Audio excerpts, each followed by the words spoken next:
आज राज्याच्या येत्या कृषीच्या खरीप हंगामाची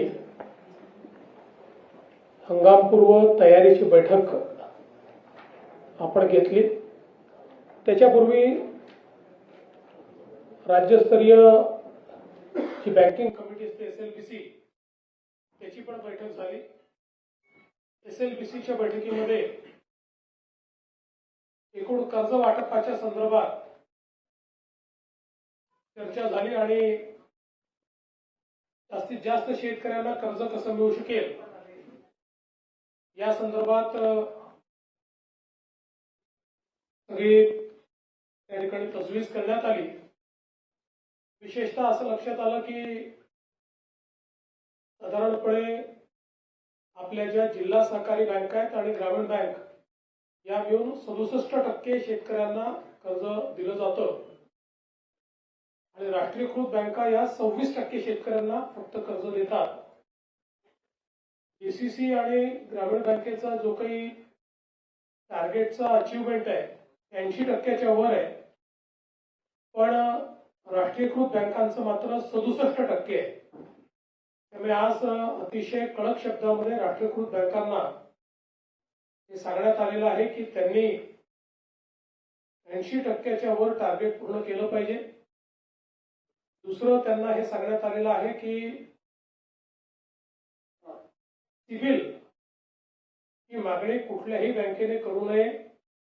या संदर्भात मी सगळ्या बँकांना सांगितलं की हेडक्वार्टर मधून प्रत्येक ब्रँचला त्यांनी पत्र पाठवून सांगितलं पाहिजे की क्रॉप लोन करता सिबिलची अट नाही। RBIचे ही अधिकारी होते, त्यांनी देखील त्याला पुष्टी दिलेली आहे आणि सिबिल करता कुठल्याही शेतकऱ्याची अडवणूक करायची नाही या संदर्भात आहे। यासोबत या सगळ्या बँकांची कर्जमाफीच्या संदर्भात देखील आम्ही चर्चा केलेली आहे। जी काही आपल्याला कर्जमाफी करायची आहे त्या संदर्भात जुन्या अकाउंट्सवर जो काही त्यांनी हेअरकट घ्यायचा असतो त्या संदर्भात आणि एकूण त्याचं कर्जमाफीची माहिती ही कुठल्या फॉर्मॅटमध्ये त्यांनी द्यायची, कुठल्या फॉर्मॅटमध्ये आम्ही ती करायची या संदर्भातले एक डिस्कशन आज झालेलं आहे। आणि मला असं वाटतं की आम्ही कर्जमाफीच्या संदर्भात जो काही निर्णय घेतलेला आहे तो वेळेत पूर्ण करू शकू अशा पद्धतीनं त्याचंही नियोजन हे आपण केलेलं आहे। आपल्याला कल्पना आहे की महाराष्ट्रामध्ये विशेषतः सगळ्यात मोठा हंगाम हा खरीपाचा असतो, त्यानंतर रबी आणि मग उन्हाळी पीक लोक घेतात। साधारणपणे खरीपाचं क्षेत्र जे आहे ते 152 लाख हेक्टरचं क्षेत्र आहे आणि याच्यामध्ये साधारणपणे सगळ्यात मोठं क्षेत्र हे सोयाबीन आणि कापूस जवळपास 88 लाख हेक्टर त्या ठिकाणी असतं आणि बाकी मग इतर पिकं आहेत। ऊसही आपल्याकडे मोठ्या प्रमाणात आपण घेतो। आता जो काही यावर्षीचा खरीप हंगाम आहे याच्यामध्ये एक मोठं संकट जे आहे ते अल निनोचं संकट आहे। आज हवामान खात्याने जी काही त्या ठिकाणी मांडणी केली आहे त्याच्यामध्ये जे काही लॉंग टर्म ॲव्हरेज आहे पावसाचं ते 88% असेल असा अंदाज त्यांनी वर्तवला आहे। पण हे 88% असलं तरी वेगवेगळ्या भागात वेगवेगळ्या पद्धतीचं ते असेल आणि विशेषतः पश्चिम विदर्भ आणि मराठवाडा आणि उत्तर तर जो काही एक ताण तयार होतो, जो स्ट्रेस तयार होतो त्यामध्ये प्रोटेक्टिव्ह इरिगेशन करता आलं पाहिजे। या दृष्टीनं आपल्याला काय करता येईल अशा प्रकारचा प्रयत्न हा आपण या ठिकाणी केलेला आहे। आणि निश्चितपणे साधारण आपण जर बघितलं तर गेल्या काही वर्षातले जे अल निनोचे वर्ष आहेत त्यातलं विशेषतः 2015चं जे वर्ष आहे ते आपल्याकरता अधिक कठीण होतं, कारण 2015च्या वर्षी मराठवाड्याचा जर आपण विचार केला तर तिथलं डेफिसिट हे जवळपास 39% होतं। 39 म्हणजे जवळपास 61%च फक्त त्या ठिकाणी पाऊस पडला होता आणि म्हणून अशा पद्धतीची परिस्थिती आली तर आपल्याला काय करावं लागेल याचंही प्लॅनिंग आता प्रत्येक जिल्ह्याला आपण अल निनोच्या संदर्भातलं प्लॅनिंग हे करायला दिलेलं आहे। त्या संदर्भात थोडे रेझिलियंट अशा प्रकारचं वाण आणि बियाणं आपण कसं उपलब्ध करून देऊ शकू याही संदर्भात आपली जी काही त्या ठिकाणी तो प्रयत्न आहे. साधारणपणे या सगळ्या ॲडवायझरीज नीट मिळतील हा देखील प्रयत्न आपण करतो आणि यातनं प्रशासन असेल आणि कृषी विद्यापीठं असतील आणि क्षेत्रीय यंत्रणा असतील यांना या परिस्थितीचा सामना करण्याकरता आपण तयार ठेवलेला आहे. त्यामुळे आमची ही पण विनंती असेल की पाण्याचा महत्तम किंवा ऑप्टिमम उपयोग आपल्याला कसा करता येईल अशा प्रकारचा आपल्याला प्रयत्न करावा लागेल. पाणी कमी आहे असं समजून आपलं पिकांचं सायकल हे आपल्याला कसं नीट करता येईल त्या पद्धतीचा प्रयत्न आपल्याला केला पाहिजे. अर्थात जिथे विहिरींना पाणी आहे तिथे आपण त्या ठिकाणी समजा पावसात खंड पडला तर आपल्याला जी काही पिकं आहेत ते वाचवता येतील. आपल्याला माहिती आहे सिंचनाच्या संदर्भातही मोठ्या प्रमाणात आपण व्यवस्था उभ्या केल्या आहेत. बियाण्यांच्या संदर्भात आता आम्ही आढावा घेतला. प्रत्येक जिल्ह्यामध्ये आवश्यक त्यापेक्षा जास्त बियाणं उपलब्ध आहे आणि विशेषतः आता जवळपास 20.16 लाख मेट्रिक टनाची आपल्याला आवश्यकता आहे. त्याच्या अगेन्स्ट 28 लाख मेट्रिक टन एवढं आपल्याकडे बियाणं उपलब्ध आहे. यामध्ये सोयाबीन, कापूस, मका, भात, तूर, बाजरी इत्यादी बियाण्यांचा अगदी पुरेसा साठा आहे आणि आपला हा प्रयत्न आहे की सगळं बियाणं हे प्रमाणित बियाणं असावं या दृष्टीनं साथी पोर्टल आपण तयार केलं आहे. साथी पोर्टलवर रजिस्टर्ड असलेलं बियाणंच विकत घेण्यात यावं अशा पद्धतीचा आपण शेतकऱ्यांना त्या ठिकाणी आग्रह करतो जेणेकरून त्यांची जी काही फसवणूक आहे ती फसवणूक या ठिकाणी होणार नाही आणि त्या माध्यमातून शेतकऱ्यांना योग्य अशा प्रकारचं बियाणं त्या ठिकाणी मिळेल.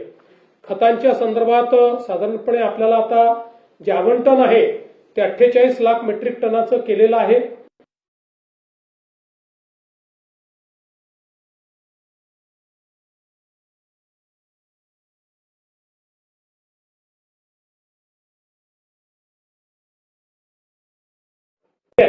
याकडे आम्ही विशेष लक्ष देणार आहोत आणि म्हणून कंप्लीट खत पुरवठा जो आहे या संदर्भात प्रत्येक रेक पॉइंटवर त्या ठिकाणी त्याचं जीआयएस मॅपिंग आम्ही करणार आहोत. त्या ठिकाणी त्याची व्हिडिओग्राफी आम्ही करणार आहोत. साधारणपणे प्रयत्न असा असेल की रेक पॉइंटवर ज्यावेळेस खत उतरतं त्यावेळी आपल्या विभागाचा माणूस तिथे उपलब्ध असलाच पाहिजे जेणेकरून त्याची कंप्लीट ती जी काही अकाउंटेबिलिटी आहे ती अकाउंटेबिलिटी आपण त्या ठिकाणी करणार आहोत. आणि यासोबत एक साधारणपणे सातत्याने शेतकऱ्यांची असते लिंकिंगची, म्हणजे तुम्हाला डीएपी पाहिजे तर त्याच्यासोबत या 4 गोष्टी घ्या, युरिया पाहिजे तर त्याच्यासोबत या 2 गोष्टी घ्या. या संदर्भात अतिशय कडक धोरण आपण घेतलंय.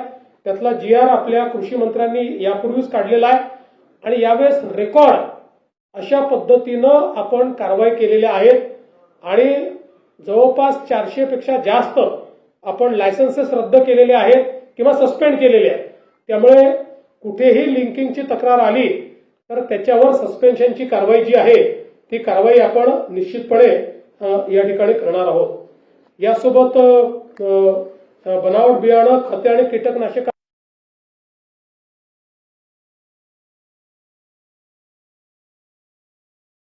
या भाषेमध्ये एजंट त्याला उत्तर देतो. त्यामुळे पूर्णपणे शेतकऱ्याला जी माहिती पाहिजे असेल क्रॉपिंग पॅटर्न पासनं, कीड नियंत्रणापासनं किंवा पुढच्या काळामध्ये जी काही पिकांचे भाव आहेत त्याच्यापर्यंत 100% सगळी माहिती ही या महाविस्तार ॲपवर शेतकऱ्यांना उपलब्ध आहे. आणि आपण कॉलिंगची सिस्टीम आहे म्हणजे आता आपण शेतकऱ्यांना या ॲपवर त्यांच्या भागात पाऊस कधी पडेल हे पण करणार आहे, किती पडेल साधारणपणे त्याचा अंदाजही त्यांना येणार आहे आणि या संदर्भात एक कॉलिंगची व्यवस्था पण आपण करतो की जो कॉल देखील त्यांना जाणार आहे. आणि साधारणपणे AI आधारित कॉल असला तर या इंटरॅक्टिव्ह कॉल असेल. हा जो AI एजंट आहे हा स्मार्ट एजंट असल्यामुळे जणू काही आपण त्या बाईशी उत्तर ही या कॉलच्या अनुस्थिती उपलब्ध असलाच पाहिजे, जेणेकरून त्याची कंप्लीट ती जी काही अकाउंटेबिलिटी आहे ती अकाउंटेबिलिटी आपण त्या ठिकाणी करणार आहोत. आणि यासोबत एक साधारणपणे सातत्याने शेतकऱ्यांची त्या ठिकाणी तक्रार असते लिंकिंगची, म्हणजे तुम्हाला डीएपी पाहिजे तर त्याच्यासोबत या 4 गोष्टी घ्या, युरिया पाहिजे तर त्याच्यासोबत या 2 गोष्टी घ्या. या संदर्भात अतिशय कडक धोरण आपण घेतलंय. त्यातला GR आपल्या कृषी मंत्र्यांनी यापूर्वीच काढलेला आहे आणि यावेळेस रेकॉर्ड अशा पद्धतीनं आपण कारवाई केलेल्या आहेत आणि जवळपास 400 पेक्षा जास्त आपण लायसन्सेस रद्द केलेले आहेत किंवा सस्पेंड केलेले आहेत. त्यामुळे कुठेही लिंकिंगची तक्रार आली तर त्याच्यावर सस्पेन्शनची कारवाई जी आहे ती कारवाई आपण निश्चितपणे या ठिकाणी करणार आहोत. यासोबत बनावट बियाणं, खते आणि कीटकनाशकाच्या विरुद्ध बनावट जे आहे त्याच्या विरुद्ध एक मोठी तपासणी मोहीम ही आपण हातामध्ये घेतली आहे. नैसर्गिक आपत्तीची मदत देखील आपण मोठ्या प्रमाणात त्या ठिकाणी दिलेली आहे. आज आपण 4 महत्वाच्या गोष्टी लॉन्च केलेल्या आहेत. यामध्ये महाविस्तार 2.0 हा आपण एक ऍप आज त्याचं लॉन्चिंग केलंय. आपल्याला माहिती